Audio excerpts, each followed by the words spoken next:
नमस्ते, आप लोगन का स्वागत करत बानी हेमंती भजन चैनल पर। प्लीज आज एक माता रानी का भजन लेके आयल बानी। आप लोगन के कैसन लगी कमेंट में ज़रूर बताई। प्लीज़ अभी तक हेमंती भजन चैनल के सब्सक्राइब नहीं की कैले तो सब्सक्राइब कर लें। धन्यवाद।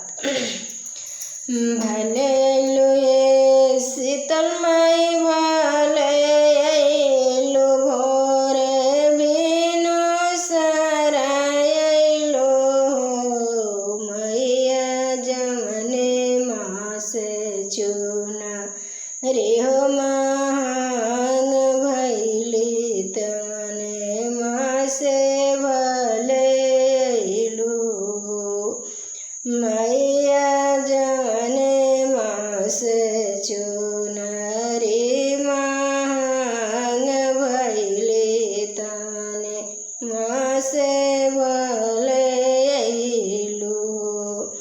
भले अइलू ये सतो बन, भले अइलू भोरे बिनु सरइलू, मैया जमने मासे नारियल महंग भइले तवने मासे भले अइलू, मैया जवने मासे नारियल महंग भइले तवने मासे भले अइलू।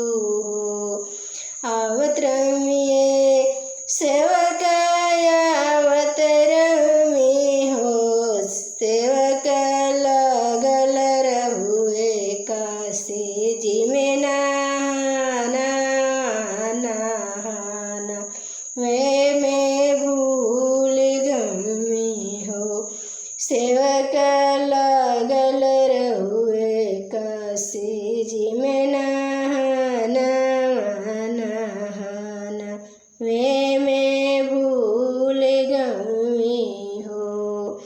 भले अइलू ये शीतल माई, भले अइलू भोरे बिनु सरइलू, भोरे बिनु सरइलू हो, मैया जमने मासे चुना रे हो महंग भइली तवने मासे भले अइलू, मैया जवने मासे टिकवा महंग भइले तवने मासे भले अइलू।